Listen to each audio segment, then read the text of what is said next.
Hey everybody, Max back here with Ridgeline Fence and Deck. Today I'm really excited to show you one of our newest colors we're offering here at Ridgeline when it comes to vinyl fencing.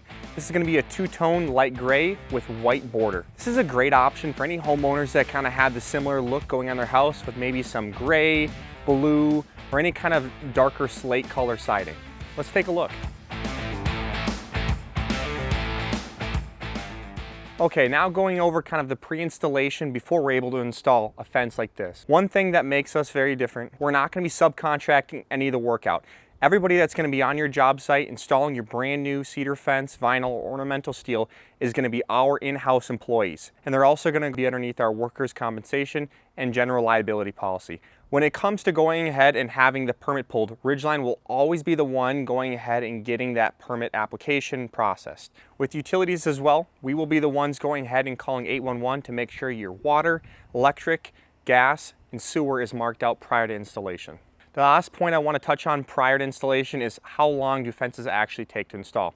This entire fence you see behind me that we installed here in Chaska was done in just one day by one of our crews. Okay, so moving into the actual installation of the fence, the reason we're able to get a project this size done in one day is largely due to the fact that we're going to be driving the fence posts in the ground. So hidden within this vinyl 5x5 post is going to be a 2 3/8 galvanized steel pipe. The reason that we're doing that no dig, no mess is so one, as you can see here, our customer has some gorgeous grass. If we were coming in here with heavy equipment, we would be absolutely ripping up the yard, right? And so we're driving that fence post in the ground, meaning there's not going to be any disturbance on the rest of the yard. Also, because we're driving in the ground, we're driving it past the frost line. The reason that's important is that in Minnesota here, we have a 4-foot deep frost line. So anything above that 4-foot deep frost line is subject to frost heave. And also, because we're having that steel pipe in there, this fence is going to be very strong in comparison to just a vinyl post that is hollow poured in concrete that doesn't have any metal support within it. The next point we want to touch on is our 2x7 Nexus rail, meaning that for your top and bottom rail on your panel, you're going to have a 2-inch by 7-inch tall rail. The reason this is important is twofold. First is aesthetics. This is going to look so much better than what we see a lot of, which is an 1.5 by 5.5, because you also have that deco finish on it and some additional little detail and character for that rail. Moving to the strength aspect of this rail, because it's a full 2-inch by 7-inch, this is going to hold up so much better in heavy wind loads and snow loads in comparison to an 1.5 by 5.5 that has a tendency to sag out over time.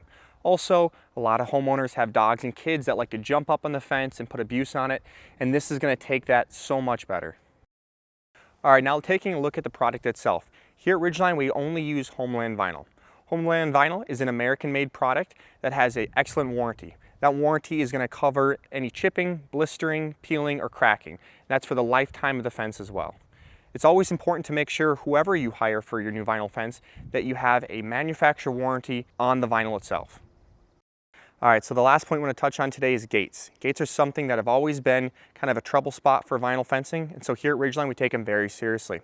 For our vinyl gates, we have a full aluminum frame. So in the horizontal piece here and also in the 4x4 upright, there's going to be an aluminum insert that gives not only a strong gate, but gives somewhere for our hinges and our latch to bite into. That way long term your gates aren't having sagging issues. Also, you can see there's going to be a little bit of a grade here to this yard, and we were able to contour to that grade with the gate. So it's not a square gate on a slope. So you don't have big gaps underneath where dogs or kids are getting out, and also it just flows and looks aesthetically pleasing. Okay, so thank you for taking the time today to go over what makes our vinyl fencing different and learn a little bit about our light gray with white border that we now offer here at Ridgeline. If you're interested in a fence like this or want to learn more about how we install our vinyl fences, give us a call at 612-868-4879.